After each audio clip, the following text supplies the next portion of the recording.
Hey yo, so Jesse, um, we're gonna talk about why I think atheism as a ideology is stupid. Okay, figured it's about time for a long form video. Uh, just to clarify a few things. First of all, I realize that the short's title is, a little bit on the rude side. That was done intentionally to get attention, so that we could have a discussion. Okay, maybe not the greatest way to do things, but it is effective.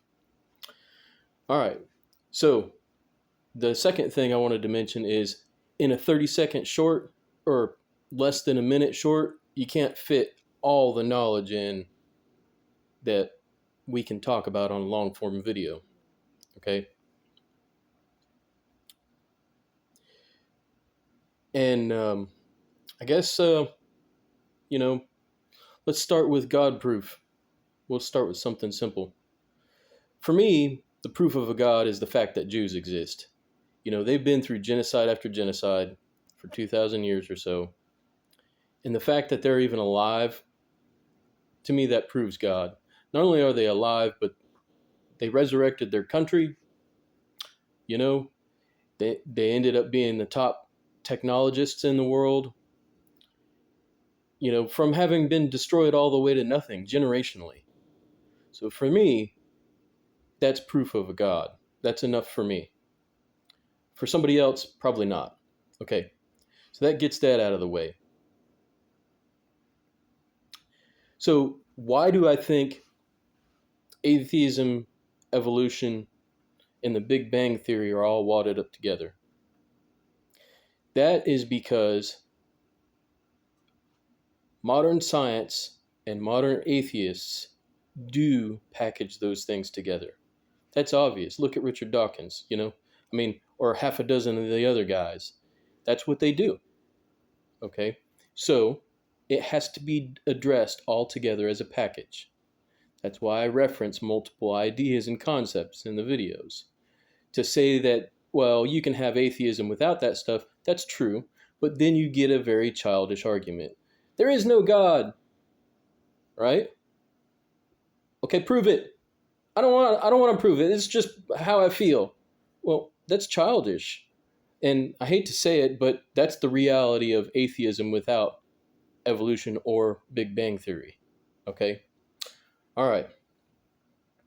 As to my formula, height, infinite width, infinite depth of the universe, times infinite time, times the positive side of evolution, you know, because there is negative evolution, yields eventually a God. Okay, that's my perspective. Okay, eventually, with enough time, a God will be created. Does that mean that's the creator God that's written in the Bible? No. For me, this is a thought experiment. Okay, but it does prove that gods can exist based on evolutionary theory and and an infinite universe. Okay, so what would be necessary to disprove that? Well, you would have to get rid of all the infinities. You would have to make the universe finite. You would have to make time finite. Okay? What that means is, and this is partially what Big Bang Theory does, it says, well, it was millions and billions and jillions of years ago, but nothing exploded and became something. But that sets a limit on time, and that's why it's used with atheism, okay? Because it also sets a limiter on evolution and what it's possible to create. Now, if you don't think that a finite universe is necessary for evolution, then we're right back at my formula, because so far, science has proven the universe is infinite. As far as we can see, there's stars. And there's stars that are so far out there that we could probably never reach them, even if we got in a spaceship and went light years, you know, per hour. We couldn't reach them. That's how far away they are. So, you know, It's simple. Okay, the universe is infinite, infinite time. Okay, so there have been a couple nuclear research uh, studies. I forget who did them, but I have read some of the information on it that say that, well, they've managed to warp time by several milliseconds or nanoseconds or whatever. Really, in the grand scheme of things, like that's a great experiment and all. I find it doubtful. That's just it's not enough time. Like, I'm sorry.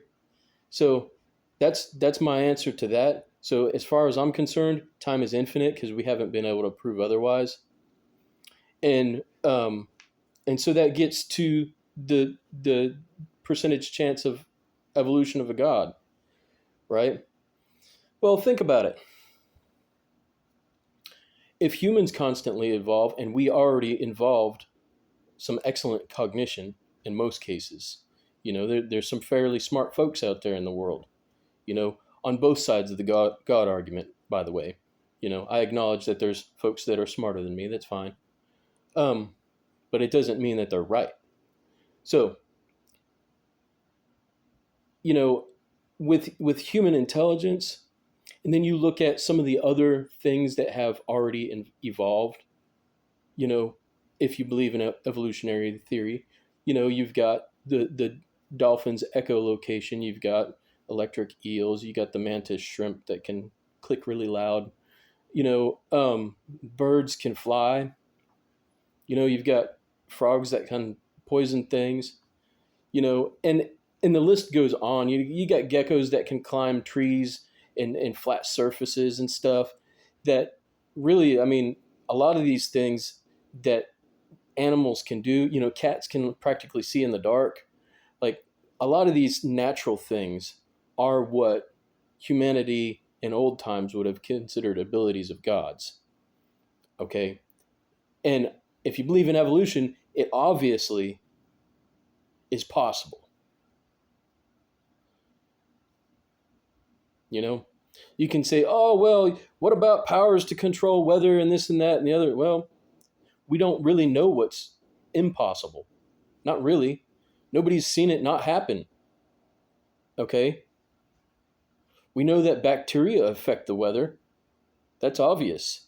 So there's a being out there. It might be microscopic and not something that we would normally think of as having the ability to manipulate weather, but it does. Its life cycle does. So think about that before you open your mouth about God not being possible to evolve. Um, Now I did say some other things, like, you basically whack the telomeres off a human and you have, an immortal. Well, that's dumbing it down a lot, and I had to keep it simple for the short video. Okay, yeah, it would take a very different protein replacement for telomeres to go away so humans could be immortal, because whatever the telomeres are doing, it would have to duplicate that and not decay. Okay, so, or get used up.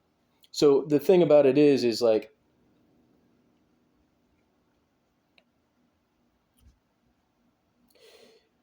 these things are within the realm of possibility.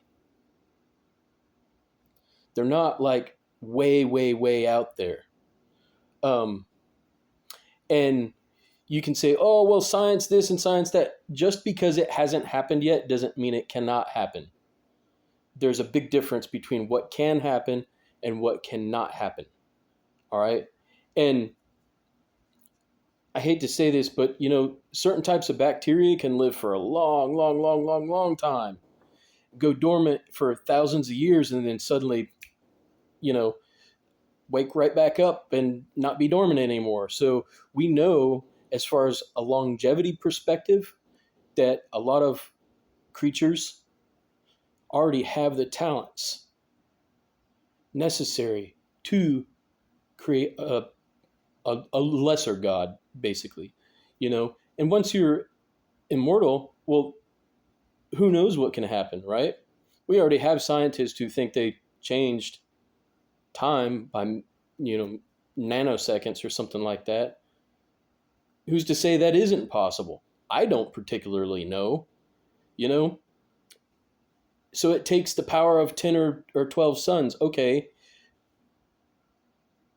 we don't know it can't happen. If a person that basically has infinite life and the ability to record knowledge and use it can't learn something like that, then then I would say it would be impossible. But that's a big question mark. Can it happen? Don't know. It's a possibility. You know. Moving on to the Big Bang. All right. So the biggest problem with the Big Bang is that wherever you look in the sky, there's always redshift. Okay. And it's always like a consistent color pattern, like a certain wavelength. So here's the deal. It sounds stupid. And I realize, stars and galaxies, they move around and, you're going to get some blue shift and some red shift. But the biggest problem is there's a consistency all around us, 360 degrees vertically and 360 degrees horizontally and everything else in between, that the redshift light is the same. Okay? If we did come from a Big Bang, it should be inconsistent. And it's not. Okay? Yeah, there's galaxies moving around here and there closer, but we should have been thrown away from the point of origin. And so on one side, the redshift light should be twice as dark. And on the other side, it should be lighter. But that's not what's going on. Okay? So from the perspective of the consistency in that light, we're at the point of origin. We're at ground zero. So Big Bang falls on basis of redshift.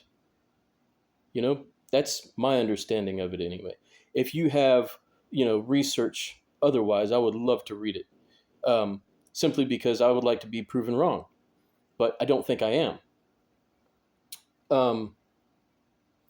The next thing, let's talk about a little bit about like this whole concept that religious folks are stupid, or faith and belief is dumb or ignorant or cavemanish. All right. So where do you think we get our religious knowledge from? We get our religious knowledge from our parents, from the books that we read, and from our teachers, whether those teachers be at Sunday school or at a Christian school or Jewish school or religious school, So the whole issue is we're actually fundamentally getting our information from the same place that you are. Okay? Now think about that for a bit. You weren't there when the experiments happened with those scientists. You believe that those scientists did the experiment, right? You believe that the scientists did the experiment, but you weren't there. And what I'm trying to say is, we weren't there when those miracles happened or whatever happened in our religious texts, but we believe that too. It's the same fundamental information gathering method that we're all using. And if you're calling us stupid for using the same information gathering method that you are, then you probably ought to examine how you're getting your information and find a better way. But I don't think you're going to be wanting to do all those experiments on your own just to prove yourself right. A few folks will, but that's awfully hard and awfully time consuming. So don't accuse us of, bad beliefs or bad faith or what have you when you're doing the same exact thing that we are. It's really it's intellectually hypocritical. The next thing that comes is the atheism knowledge gap. Okay? As religious folks, we realize that we're only human and we have gaps in our knowledge. And so we study to improve those gaps in most cases, unless we feel like we're satisfied with where our beliefs are at. You know, atheists assume that they have all the knowledge they need to decide that there is no God. When you look at the grand scheme of things, you know, I know maybe like this much information. There's a whole other bunch of information that I don't know, and I realize that. Okay, but you're saying you have because you know this much, you've collected enough to know everything that's up here too, and that's not the way it is. I hate to say that, but nobody has enough information to say that there is no God. That's all there is to it. You just don't have enough experience. You don't have enough life to study that kind of thing. And what you're doing is you're basically regurgitating rhetoric just like religious folks do. Okay? So just realize that you're not all knowledgeable, and you know, by no means are you the sum total of human knowledge. Okay? Like, I realize that I'm not. There's plenty of things that I need to learn about religion and about science and about the world around me. That's mostly what I've spent most of my life doing and experiencing. So consider that.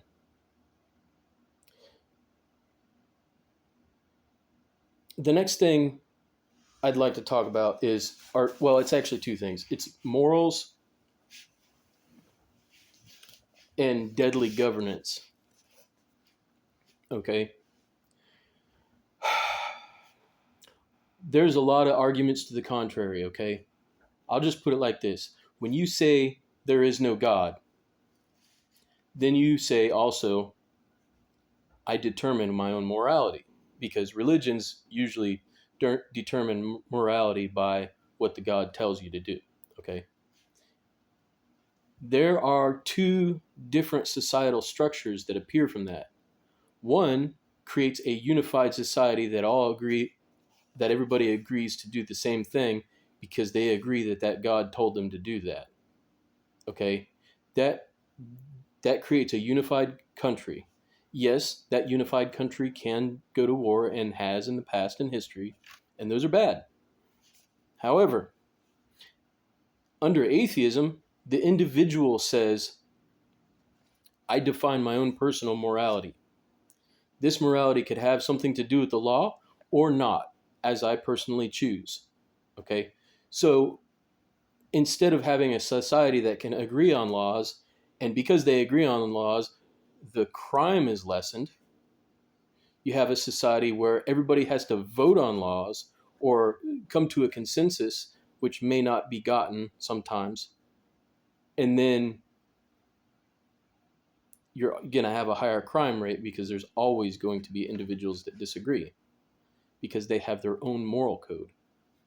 Okay, now that doesn't seem too bad, except for in the last 20 years, we've had a number of riots. Whether or not you think that's associated with atheism or not is a different story, you know, but you can definitely say in the last 50 years of this country, atheism has increased, and also riots have increased. Okay? So consider that when you're thinking about like atheism is peaceful and all this and this other stuff. All right, the next part goes hand in hand with the moral issue. It's deadly governance. Okay? I can't tell you how many times I've sat down and just tried to debate folks, and they're like, well, atheism is peaceful. No, it's not. Atheism is not any more peaceful than any other ideology. Okay? It's just as dangerous or more dangerous than, you know, the Judeo-Christian religions or other religions. Okay? And the reason for that is atheism values personal self more than it values society. As an ideology, it says, I dictate my own morals, I get to choose what I want. It's self-centered. Like, and I don't mean that like in a mean way. I mean that's just you're self-determined. Okay. So what happens with governance is this: you get groups of folks that decide things like, hey, that abortion idea sounds pretty good. And then, like the last 50 years in the US, all of a sudden we got folks killing babies, you know? And that coincided with abortion policy, mind you. What else also coincided is, oh, hey, we've got these abortion babies. Well, let's experiment on them with stem cells. Okay? Which is desecration of a corpse. Okay? That is the devaluing of human life. Even if it's for scientific reasons, it still devalues human life. Okay? And I get that there's been some benefit out of it, but long term, it yields societal devaluing of human life. Okay? Short term, we get science improvements. Okay? So that's one thing. The next thing is like you get these communist nations that are atheist or dictatorships or fascist or what have you. North Korea is starving their people. Okay, it's an atheist country. You've got communist China.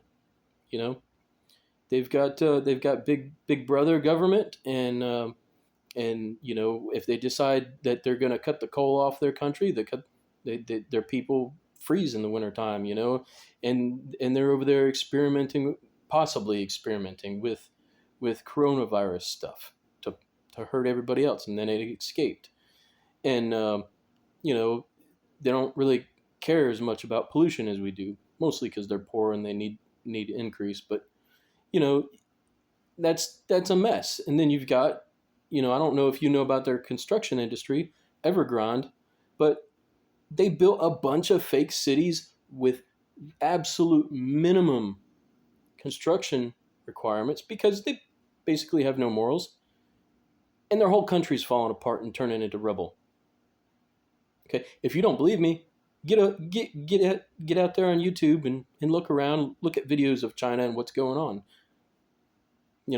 That's a prime example of atheist government failing, economically, And then you've got the Russian gulags where they killed billions of their own folks, like they just up and decided, well, you're a successful farmer. Let's punish you for being successful. How about that? And then you've got World War II with old Hitler. The whole thing with Germany at that time is they wanted to get rid of the Jews, and they were using whatever ideology they needed to do that. And one of those things was convincing the average citizen not to believe in a God anymore so that they could get it done. All right. So just, like cool it on the